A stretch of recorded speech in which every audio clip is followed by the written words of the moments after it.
सौदागर किसे कहते हैं? खरीद और फरोख्त करने वाले को सौदागर कहते हैं। हर फिल्म किसी मकसद के तहत बनाई है। हमारी फिल्म में लॉजिक है, पिता की पीड़ा को, उस पिता की तकलीफ को मैं दुनिया के सामने ला सकूं। क्योंकि सर ये ना बहुत बड़ी सामाजिक बुराई है कि वे लोग दहेज मांगते हैं।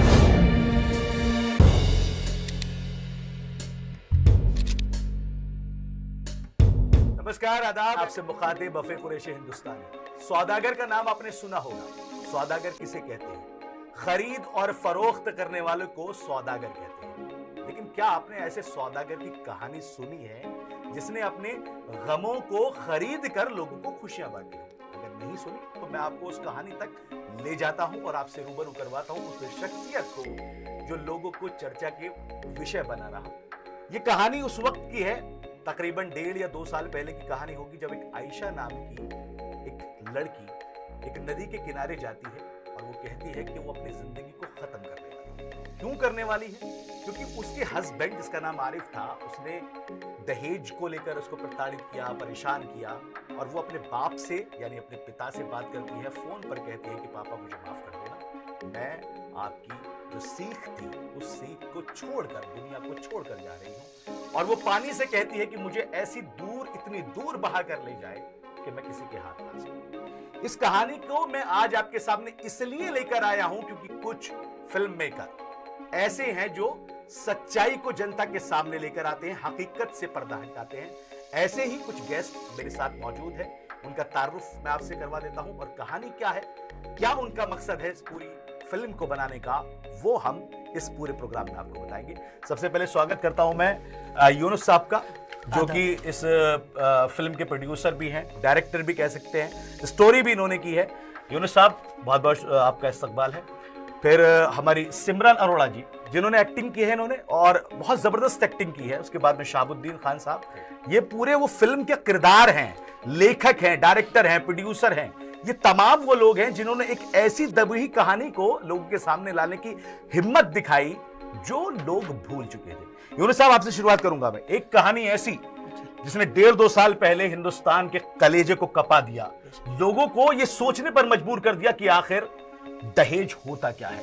एक बाप जब अपनी बेटी को विदा करता है तो वहां पर दहेज की गुंजाइश रह जाती है या नहीं, उस कहानी को आप पर्दे पर लेके आए, क्या मकसद रहा है? सबसे पहले भारत के सभी श्रोताओं को, दर्शकों को मेरा नमस्कार और आदाब। आपका बहुत बहुत शुक्रिया भाई, आपने इतना अच्छा इंट्रोडक्शन दिया मुझे, और जितनी डिटेल के साथ आपने इस सब्जेक्ट को छुआ है, मुझे लग रहा है कि मुझसे ज़्यादा इंसाफ आप कर गए इसके साथ। इस फिल्म को बनाने का मकसद सिर्फ यही था कि जब ये इंसिडेंट हमारे सामने आया, करोड़ों लोगों ने इसको सोशल मीडिया के थ्रू देखा, तो वो लड़की अक्सर मेरे को ख्यालों में आती थी। तो एक खूबसूरत सी, मासूम सी, प्यारी सी बच्ची जो इस इंसिडेंट का शिकार हुई, इस दहेज जैसी कुप्रथा का शिकार हुई, वो लड़की मेरी नजरों से हटती नहीं थी। उसका चेहरा वो कहीं ना कहीं मेरे जहन में घूमता रहता था इधर से उधर। तो वो हम लोगों को मैं समझ नहीं पा रहा था कि उसको मैं कैसे इंसाफ दिला पाऊँ, कैसे उसकी जो लोगों तक उसकी एक राइट, उसका जो लड़की ने कुर्बानी दी या उसका कोई वो मकसद हल हुआ, उससे कुछ लोगों ने सीख ली।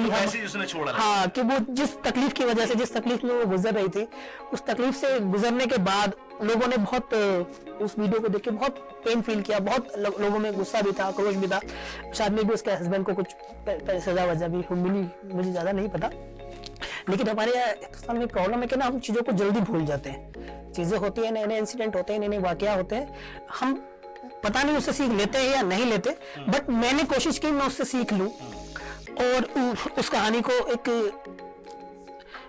सीख के माध्यम से, जो मेरे देश का कल्चर है, जो मेरे देश की डाइवर्सिटी है, जो मेरे देश की यूनिकनेस है, जो मेरे देश का एक सेकुलर फैब्रिक है, वो भी कहीं ना कहीं मुझे लग रहा था कि थोड़ा सा बिगड़ रहा है। चीज़ें कंट्रोल में नहीं है, कुछ चीज़ें हमारे वैसी नहीं चल रही जैसी हमें चाहिए। जो हमारा इंडिया पहचाना जाता है जिस चीज़ के लिए, जो हमारे देश की पहचान है, जो वो मिस लग रही। तो मैंने कोशिश की कि एक उस लड़की की बात को एक सही तरीके से, उस पिता की पीड़ा को उस पिता की तकलीफ को मैं दुनिया के सामने ला सकूं। आयशा को तो देखा, लेकिन उसके पिता के जो उसकी फैमिली ने सर्वाइव किया, बहुत से लोगों ने उसको नहीं पता। शायद कुछ लोगों ने उनकी पिताजी की जो एक ऑडियो वायरल हुए थे काफी ज्यादा, जिसमें वो अपनी बेटी से रिक्वेस्ट कर रहे थे कि वापस आ जा, वो मेरे को बहुत तकलीफ दे रही थी चीजें। तो कहीं ना कहीं हम फिल्म मेकर हैं तो हमारी रिस्पॉन्सिबिलिटीज है कि हम अपने दर्शकों को, अपने लोगों को, अपनी कला के माध्यम से हम लोगों को अवेयर करें कि लोग, ये घटना हुई, इन घटना के पीछे के जो दुष्परिणाम थे उससे हमने कुछ सीख ली या नहीं। आपने जो फिल्म बनाई है वो इस मकसद से बनाई है ताकि लोग इस फिल्म को देखकर एक प्रेरणा लें और जो चीजें घटी हैं उनसे हमारे बाकी लोग देश की, हमारे देश जी बिल्कुल यही मकसद है जी। इसको बनाने का मकसद ही यही था। अब हमको ये कि हम शायद इस मकसद में कामयाब हो पाए या नहीं हो पाए, बट मुझे लगता है कि जो मेरे को ऑडियंस का फीडबैक मिल रहा है, कुछ लोग लिटरली उसको देखने के बाद रो भी पड़े हैं। कुछ लोगों ने मुझे कहा कि सर हमारे आंसू निकल गए, कमेंट भी हमें बहुत अच्छे मिले। तो शायद लगता है कि हम अपने मकसद में कामयाब रहे। बाकी हमारा किसी की भावनाओं को दुखाने का, दिल दुखाने का हमारा कोई मकसद नहीं था। उस तकलीफ में जो उनकी फैमिली गुजर रही है वो तकलीफ हमें भी थी। आयशा को ऐसे हम अपनी, हमारी फैमिली की जोड़ते हैं, हम सब एक ही परिवार के लोग हैं। हुआ भी नहीं है मेरे ख्याल से, आपकी मूवी से किसी का दिल दुखा भी नहीं, क्योंकि एक पॉजिटिव मैसेज जो आपने स्प्रेड करने की कोशिश की है वो क्लियरली लोगों तक पहुंचा है। उन्हें सब आपके पास में आऊंगा, लेकिन एक सवाल जरा मैं सिमरन मैम से करना चाहूंगा। सिमरन जी, आपने उस कैरेक्टर को जिया है, वो आयशा का किरदार आपने निभाया, और मैंने जब स्टार्टिंग में आपकी जो मूवी देखी तो मुझे वो पेन जो है वो फील कर रहा था, क्योंकि मैं एज ए ऑडियंस जब देख रहा था मुझे लग रहा था कि वही आयशा। आपने गेटअप भी वैसा ही लिया था पूरा आपका। बस सिर्फ सवाल मेरा बहुत सिंपल आपसे ये कि आप जब उस किरदार को निभा रही तो दिल में क्या आ रहा था, क्या आप महसूस कर रहे थे? सर एक्चुअली जब मुझे सर ने बताया कि भाई आप पे एक आयशा का कैरेक्टर है, हाँ। जब मैंने स्क्रिप्ट पढ़ा ना, जब भी यहाँ पे लग गई हूँ, आंखों से आंसू आ गए, पढ़ते ही आंखों से आंसू आ गए। और उस टाइम हम जब शूट कर रहे थे, नदी के किनारे थे हम लोग, शूट करते करते हम लोगों के आंसू, मतलब इतना डीपली, मतलब उसमें एक डायलॉग है हमारा कि मैं ना दोबारा इंसानों की शक्ल नहीं देखूंगी। तो वो सीधा यहाँ लगता है, मतलब इंसानों ने उसको इतना वो बना दिया कि वो चाहती है मैं किसी की शक्ल ही ना देखूं। उस इंसानों ने उसको इतना मतलब परेशान कर दिया, उसने इतना संघर्ष किया अपनी लाइफ में, और उन इंसानों में उसके अपने ही थे। अपने ही हाँ। ठीक है, शाहबुद्दीन साहब के पास में भी आने जाएंगे। शाहबुद्दीन साहब, आपने कैरेक्टर प्ले किया एक ब्रोकर का जो प्रॉपर्टीज का सौदा करवाता है, बेसिकली सौदागर के साथ में रहता है, अगर मैं सिंपल लैंग्वेज में। जब आप उस कैरेक्टर को, मैंने जब फिल्म देखी थी, आप उस कैरेक्टर को प्ले कर रहे थे, आपके जहन में क्या? अच्छा, जहन वाला सवाल बार बार मैं ये लेकर आ रहा हूं क्योंकि एक इमोशनल मूवी है, ये कनेक्ट करती है, direct heart to heart connect करती है। उस वक्त पे जब आपके पास में स्क्रिप्ट आई, आपने चीजों को जो जिया, आपने एक्टिंग की, उस वक्त आप क्या सोच रहे थे, क्या आपके दिमाग में चल रहा था? हाँ, स्वागत करेंगे, धन्यवाद करेंगे। बिल्कुल चाहता हूँ, ठीक है जी। जैसे कि भाई ने हमारे साथ स्टोरी डिस्कशन की, उन्होंने बोला कि कैरेक्टर तेरे लिए इस मूवी में लेके आ रहा हूँ गोगी का, जो एक प्रॉपर्टी डीलर होता है, ब्रोकर। तो इन्होंने पूरी डिटेल हमको दी, स्क्रिप्ट हमने पढ़ी, हमने उसको किया। एक्चुअली में हम जो ना एक दूसरे से कहीं ना कहीं मिलते हैं, ठीक है। तो उसमें जो मेरा कैरेक्टर है वो एज ए प्रॉपर्टी डीलर का है। ब्रोकर, और इस तरह के ब्रोकर आपको अपने आसपास सभी तरह के मिल जाएंगे जो मौके का तलाश करते हैं किसी की ना। नहीं, एक्चुअली मेरा अगला सवाल यही था कि जो आप जिस ब्रोकर की बात, अच्छा कोई भी ऑफेंड ना हो, क्योंकि ब्रोकर का मतलब हमारा एक काम है, जैसे लॉयर को लॉयर, वकील को लॉयर कहते थे, एक तरह से वो है। आप अफेयर बिल्कुल भी हमारे दर्शकों का आप किसी की भावना है करना चाहते हैं। अब बेसिकली जो उनका काम होता है, उनका अपनी कमीशन सीधी निकल लेते हैं, हो गया हमारा काम। लेकिन आखिर में जो आपने मैसेज दिया, वो ब्रोकर कहूं या जो भी एक आपके बीच में जो है कनेक्शन पैदा करने वाला जो था कनेक्ट, वो भी उस वक्त में इतना इमोशनल हो गया कि उसने भी कहा कि मुझे इस काम के लिए जो है अपनी जो चीज है वो नहीं चाहिए, फीस नहीं चाहिए, किसी की मजबूरी का नाजायज फायदा नहीं उठाना चाहिए। जब हम लोग नेगेटिविटी में घुस जाते हैं ना, और कहीं से हमें जरा सी भी पॉजिटिविटी मिलती है, हम किसी से भी सीख सकते हैं। हम छोटों से भी सीख सकते हैं, हम बड़ों से भी सीख सकते हैं, हम कभी कभी हमें बच्चे भी सिखा जाते हैं। तो बस वो मौका होना चाहिए कि आप सीखने के लिए तत्पर रहें, आप अपनी लर्निंग ना छोड़ें। जब तक आप लर्निंग नहीं छोड़ते तो आप एक मुकम्मल इंसान हैं। जब आप लर्निंग छोड़ देते हैं तो आप फिनिश हो जाते हैं। और मेरा मानना है कि जब आपने लर्निंग छोड़ दी तो आपका काम रुक जाता है, आपकी प्रोग्रेस, आपकी ग्रोथ रुक जाती है। तो लर्निंग बहुत जरूरी है। तो वो एक राइट मौका होना चाहिए कि कहीं आपको लगा कि ये चीज गलत हो रही है तो आदमी एक बुरे इंसान से एक अच्छा इंसान बनने में सिर्फ बस एक छोटी सी एक पल का एहसास, तभी आदमी को एहसास हो जाता है कि यहाँ में गलत था।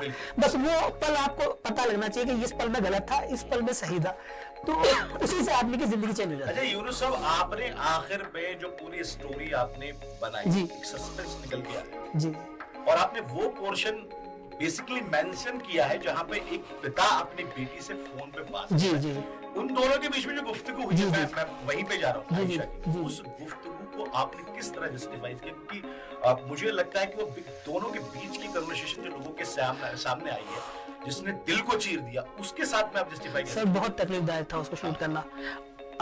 मैं अपने बाकी आर्टिस्ट को भी थैंक यू करना चाहूँगा। नरेश चौधरी जी ने मतलब बहुत ही बेहतरीन अदाकार है वो।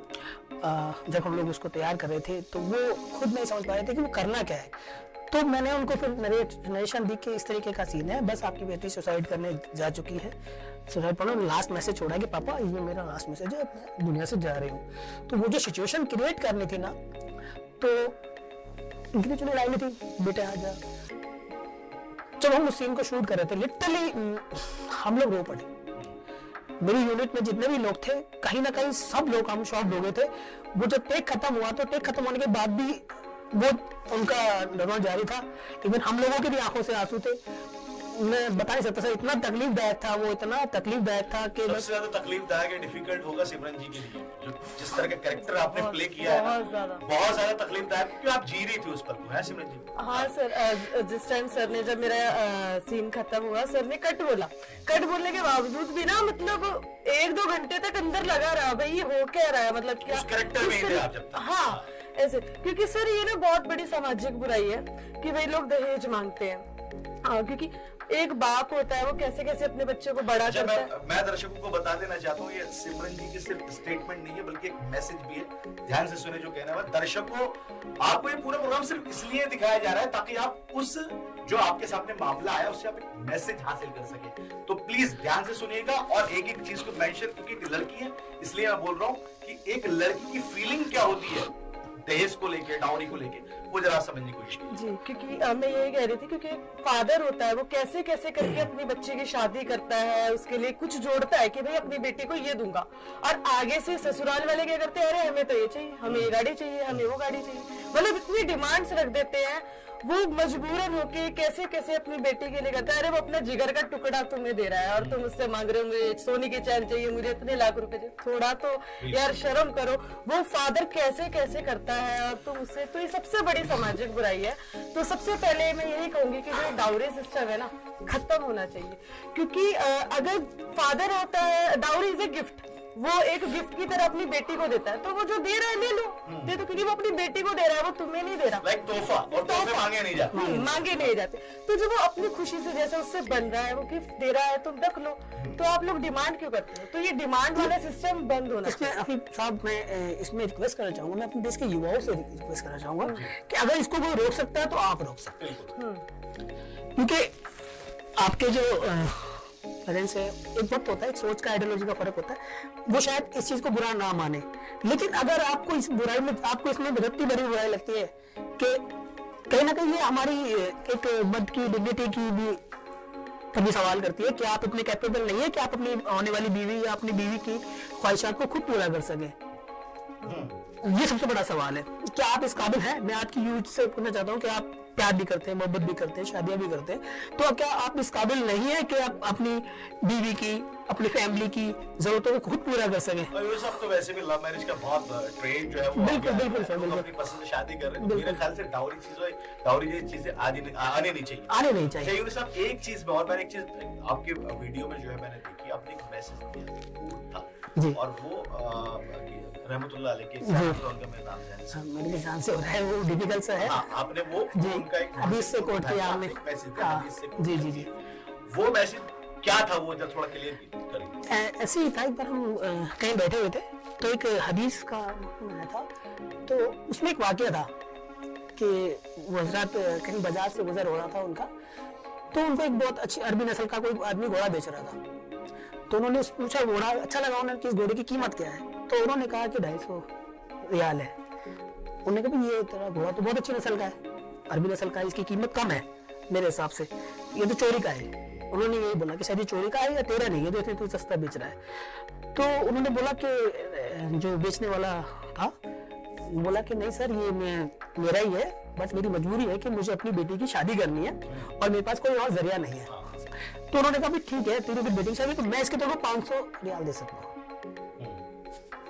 500 दिरहम। तो उन्होंने कहा कि चलो 500 मिल जाएंगे, तो फिर भी रुक जा, मैं इसको चला के देखता हूँ, मैं इसको एक बार रन करके देखता हूँ, मैं इसकी सवारी करके देखता हूँ। जब उन्होंने इसकी सवारी की तो उन्होंने कहा नहीं इसकी कीमत अभी भी कम है, मैं तेरे को इसको 1200 रियाल देता हूँ। तो ये जो डील का एग्जाम्पल था ना कि किसी जरूरतमंद मजबूरी में फंसे किसी जरूरतमंद आदमी का कोई भी एसेट्स मजबूरी का फायदा मजबूरी का फायदा उठाकर उसके एसेट्स को आप सस्ते में ना खरीदें, एटलीस्ट आप उसकी कोशिश करें कि अगर वो मजबूर है तो उसको पूरी से पूरी वैल्यू देने की कोशिश करें। तो बस ये बात मुझे कहीं ना कहीं दिल पे लगी थी, तो ये सारे एलिमेंट मैंने वहां से लेके इधर इसमें ऐड किए। अच्छा यूनुस साहब बात करने बैठे हैं तो शाम हो जाएगी, बातें खत्म नहीं होंगी, लेकिन मैं चाहता हूँ कि दर्शक हमारी बात ज्यादा न सुन के आप इस फिल्म को देखें, जो फिल्म आपने जिस मकसद के लिए बनाई है और उसको महसूस करें। फिल्मी दिल्ली एंटरटेनमेंट के नाम से इनका यूट्यूब पे चैनल है, आप वहां पे जाके देखिए। और आखिरी बात, दो लाइन आपसे तीनों मेहमानों से सुनना चाहूंगा कि आप जनता को क्या मैसेज देना चाहते हैं और क्या अपील करना चाहते हैं। प्लीज। मैं यही अपने दर्शकों से और अपने सुनने वालों से, अपने व्यूअर्स से यही कहना चाहूंगा कि आप कभी भी किसी की मजबूरी का फायदा न उठाएं, एक अच्छे नागरिक बने और देश की तरक्की में जिस भी तरीके से आप योगदान दे सकते हैं दीजिए। अन्याय के खिलाफ आवाज उठाइए, चाहे वो कोई भी कर रहा हो, किसी के अगर आप पे कुव्वत है उसके खिलाफ लड़िए, बोलिए, नहीं बोल सकते तो आवाज उठाइए, शब्दों से बोलिए, शब्दों से भी नहीं बोल सकते तो उसको दिल में उसके लिए बुरा रखें, जैसा कि हमें कहा जाता है। और एक अच्छा भारत बनाने के लिए हमें ना पहले अपने आप पे काम करना पड़ेगा, पहले खुद को अच्छा बनाना पड़ेगा। जब हम खुद अच्छे बनेंगे तभी हम किसी को अच्छाई का रास्ता दिखा सकते हैं। जब हम खुद ही अच्छे नहीं है तो हम किसी को क्या गाइड कर पाएंगे। तो मकसद ये है कि एक पॉजिटिव जो हमारे देश के लिए पॉजिटिविटी जितनी हो सके, जितना अच्छा काम करें, जितना लोगों को अवेयर कर सके, नेगेटिविटी से दूर रहे, नशाखोरी से दूर रहे और अपनी हेल्थ का ख्याल रखें, प्रॉपर जिम जाएं, अपनी बॉडी को मेंटेन रखें, डॉक्टरों से दूर रहने की कोशिश करें जब आप प्रॉपर एक्सरसाइज करेंगे। मूवी का भी थोड़ा बता दीजिए यार। हाँ, मेरी मूवी का मकसद नहीं, अपील भी कर दीजिए लोग। प्लीज हमारे फिल्मी दिल्ली एंटरटेनमेंट चैनल पर जाएं, आप यूट्यूब पे आप उसको सर्च करेंगे, यूनुस अब्बास को सर्च करेंगे, सिमरन अरोड़ा को सर्च करेंगे, आपको हमारे बाकी कंटेंट भी मिल जाएंगे। हमने हर फिल्म किसी मकसद के तहत बनाई है। हमारी फिल्म में लॉजिक है, हम लॉजिकलेस मूवी नहीं बना रहे। हर फिल्म में एक सार्थक सिनेमा बनाने की कोशिश की। एक फिल्म मेकर का काम होता है कि वो अच्छी से अच्छी फिल्म बनाए और उसकी फिल्मों से समाज में परिवर्तन आए। तो मेरी कोशिश ये रहती है कि मैं अपनी फिल्मों के द्वारा समाज में परिवर्तन ला सकूं। हर फिल्म कोई ना कोई मैसेज देगी आपको, क्योंकि आज की डेट में अगर आप सिनेमा बनाना चाहो तो लोगों को सबसे आसान तरीका है सिनेमा बनाने का, आप वल्गैरिटी को प्रमोट करें, आप वायलेंस को प्रमोट करें। काफी एग्जांपल अभी आपके सामने होंगे। तो सबसे आसान तरीका है, जब फिल्म मेकर की सोच खत्म हो जाती है ना तो वो इन चीजों का सहारा लेता है, वायलेंस का सहारा लेता है, वो सेक्स का सहारा लेता है। लेकिन जो अच्छे फिल्म मेकर है, जिनका मैं आज भी उनका मुरीद हूँ, बहुत मेरे अच्छे फिल्म मेकर्स मेरे साथ, मैंने जिनको देखा, जिनको फॉलो किया, जिनकी फिल्में देख देख के हम बड़े हुए, जिन्होंने सार्थक सिनेमा बनाया, सार्थक सिनेमा जिसने हमारी सोसाइटी को चेंज किया, समाज में परिवर्तन लाए।